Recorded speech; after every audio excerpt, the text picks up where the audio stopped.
ফলতা বিধানসভা কেন্দ্রে ভারতীয় জনতা পার্টির প্রার্থী দেবাংশু পান্ডার সমর্থনে আজকের এখানে মঞ্চে উপস্থিত আমাদের সাংগঠনিক জেলার সভানেত্রী শ্রীমতী সোমা ঘোষ, আমাদের প্রার্থী দেবাংশু পান্ডা, সাংসদ শ্রী জ্যোতির্ময় মাহাতো, সমস্ত বিধায়ক, সম্মানিত মঞ্চ, এখানে উপস্থিত আমার সহকর্মী বন্ধুগণ, সুধী নির্বাচক মণ্ডলী, মা ও বোনেরা,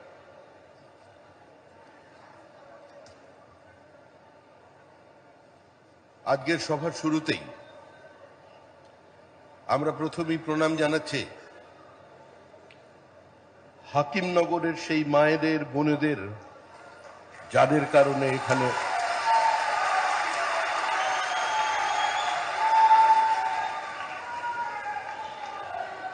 একটা নির্বাচনের পরিস্থিতি তৈরি হয়েছে।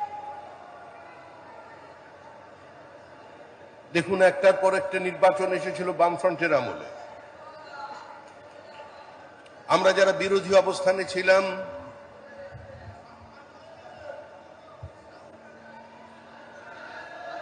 আমরা সিপিএম এর নীতিহীনতার বিরুদ্ধে, অত্যাচারের বিরুদ্ধে, বঞ্চনার বিরুদ্ধে আপনাদের সামনে বক্তব্য।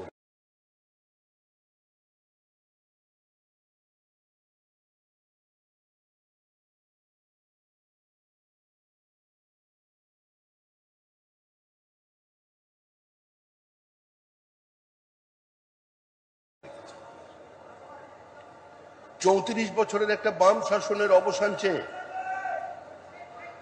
প্রত্যেকটা বিরোধী রাজনৈতিক দল সেদিন একই সুরে আমরা সরকারের সমালোচনা করেছিলাম। কিন্তু 2011 সালে শ্রীমতী মমতা বন্দ্যোপাধ্যায়ের নেতৃত্বে দক্ষিণ 24 পরগনার মানুষ পুরো রাজনৈতিক সমীকরণকে বদলে দিয়েছে। তারও আগে তৃণমূল কংগ্রেস দক্ষিণ 24 পরগনার জেলা পরিষদ দখল করেছিল।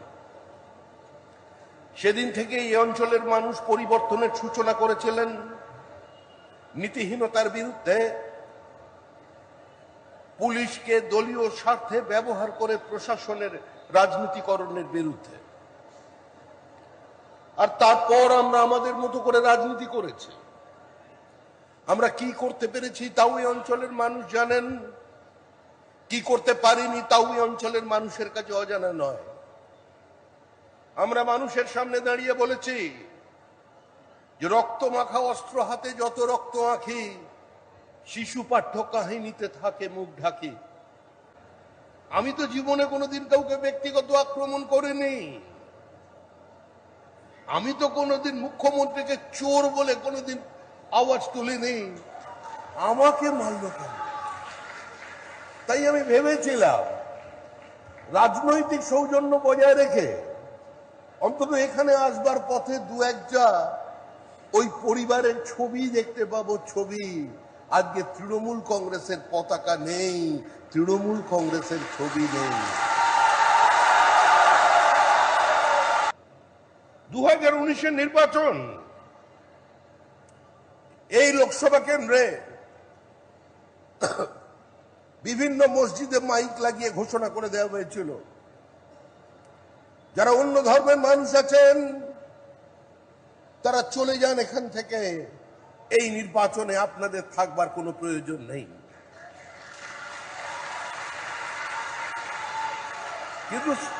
কিন্তু সেদিন আমাদের ডায়মন্ড হারবারের কর্মীরা বলেছিলেন আমরা থাকতে এসেছি, চলে যেতে আসেনি। আমরা দাঁতে দাঁত চেপে লড়াই করেছি। আমাদের জেলা সভাপতি আক্রান্ত হয়েছেন, আমাদের 3 জন কর্মী খুন হয়ে গেছেন 2021-এর পর। তার আগেও দক্ষিণ 24 পরগনায় 31 জন বিজেপি কর্মী খুন হয়েছেন। তাদের মৃতদেহের উপর দাঁড়িয়ে, তাদের রক্তের উপর দিয়ে হাঁটতে হাঁটতে আজকে আমরা এই মঞ্চে এসে পৌঁছেছি।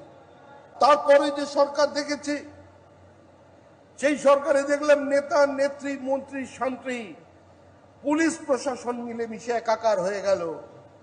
তারা সবাই মিলে ডিজে বাজাচ্ছিল, ডিজে। আর তাদের যিনি উত্তরাধিকারী, তিনি নেমন্তন্ন করেছিলেন অমিত শাহকে।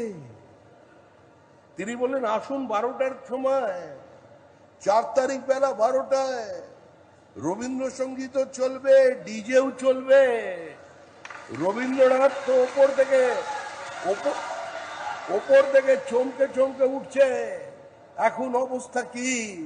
জনরোষে আক্রান্ত, পুলিশ নেই তাই নেতা নেই, কনভয় নেই তাই হুঙ্কার নেই। আমরা তো বলছি আপনি আসুন, প্রচার করুন ফলতায়। আমাদের কর্মীরা, আমাদের জেলা সভাপতি ফুল নিয়ে, শাঁখ বাজিয়ে আপনাকে স্বাগত জানাবে যে আপনি আসুন, হেবীর তোমার আসন পূর্ণ করো, তোমাকে আমরা মিস করছি, মিস, তুমি এসো।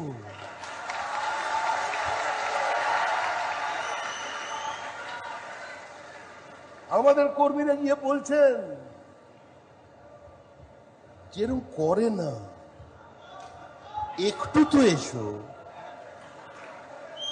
কোথায় তিনি নেই, ডায়মন্ড চক নেই, ডিজে বাজাতে গিয়ে বাড়িতে বসে এখন হারমোনিয়াম বাজাচ্ছেন, হারমোনিয়াম। এখন তৃণমূল কংগ্রেসের বাড়িতে একটাই গান, সখী ভালোবাসা কারে কয়। যে গণতন্ত্রে উত্তরাধিকারের কোনো জায়গা নেই। আমরা উত্তরাধিকারীকে বলছি, হয় সোমা ঘোষের আবহন স্বীকার করুন, উনি বরণ করবেন একদম লাল পাড় শাড়ি পরে, শাঁখ বাজিয়ে সাজিয়ে গুছিয়ে আমরা পৌঁছে দেব। আর না হলে গ্রিন করিডোর দিয়ে দমদমে পাঠিয়ে দিচ্ছি, যান অমিত শাহর বাড়িতে। বিজেপি বিরোধীদের ওপরে আক্রমণ করেনি। যখন আমরা খবর পেলাম কুচবিহারের একজন আগুন খেকো বিপ্লবী নেতা, তার বাড়িতে ঘিরে ফেলেছে বিজেপির কর্মীরা, বিজেপির ছেলেরা এবং স্থানীয় মানুষ, লিঞ্চিং এ মারা যেতেন সেদিন। কিন্তু বিজেপির এই অহিংস রাজনীতি তাকে নতুন করে কিছুদিন বাঁচতে সাহায্য করেছে। আরো কিছুদিন পৃথিবীর আলো দেখবেন। বিজেপির হাতে খুন হতে হবে। সরকার সরকারের মতো চলবে, দল দলের মতো চলবে। আমরা মানুষকে যে প্রতিশ্রুতি দিয়েছি, সেই প্রতিশ্রুতি আমাদের মুখ্যমন্ত্রী শুভেন্দু অধিকারী প্রতিদিন একটা করে আপনাদের সামনে পূরণ করে দিয়ে আমাদের এই যে রায় সাহেব বসে আছেন আপনাদের সামনে, অত্যন্ত কঠিন আসন। সেই আসনে হাওড়ার, উত্তর হাওড়া থেকে নির্বাচিত হয়ে এসেছেন। ওখানেও নাকি কে একটা শাহজাহান ওসব থাকে না, মোগলদের আমলের কিছু লোকজন ওখানেও ছিল। আমি কারোর নাম নেব না,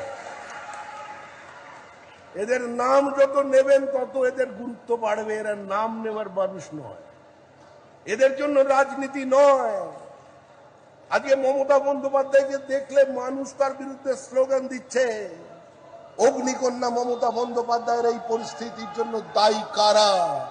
এই সোনার টুকরো ভাইয়েরা। ওগুলো পুরনো অধ্যায়, সব শেষ। এখন সামনের দিকে তাকান। তৃণমূল সরকার আসার 7 বছর পর্যন্ত সিপিআইএম এর 34 বছরের মৃত সময়টার পোস্টমর্টম করেছিল, ছায়াযুদ্ধ করেছিল। বিজেপি মনে করে ওগুলো অতীত। যারা সাধারণ মানুষের টাকা লুট করেছে, তাদের সম্পত্তির যাতে অ্যাটাচমেন্ট হয়, সরকারকে সেদিকে দৃষ্টি রাখতে হবে। উনি চলে গিয়েছিলেন জগন্নাথ দেবের কাছে, বললেন চলো। জগন্নাথ দেব বললেন কোথায়? বললে সমুদ্রের পাড়ে দীঘায়। ওখানে কি করব? আমি তো এখানে আছি, পুরীতে আছি, ভালো আছি। উনি বুঝিয়েছিলেন পুরীর সমুদ্র অশান্ত, রাত্রিবেলা তোমার ঘুমের অসুবিধা হবে, তুমি চলে এসো এখানে দীঘায়, শান্ত দীঘা। জগন্নাথ দেব বললেন আরে দুটো ধাম কি করে হয়? বললেন আমার এখানে সব হয়, সব। আমার এখানে 40,000 চাকরি বিক্রি হয়, আমার এখানে ব্যালট পেপার মানুষ খেয়ে নিতে পারে, আমার এখানে পঞ্চায়েতের শৌচাগার খেয়ে নেয়, আমার প্রতিভা সম্পর্কে কারোর কোনো জানা নেই। আমার দলের কর্মীরা তারা জ্যোতিষ শাস্ত্র মতে ক্যালকুলেশন করে দেখে নিয়েছেন যে আমি মা সারদা, আমি ফিরে এসেছি কালীঘাটে। আবার কেউ কেউ বিবেকানন্দের খোঁজ করেছিলেন, ভাগ্যিস উচ্চারণ করেননি, না হলে বিবেকানন্দকেও ডিজের বাজনা শুনতে হতো। উনি বললেন আমি সব পারি, আপনি একবার আমার উপরে ভরসা রাখুন।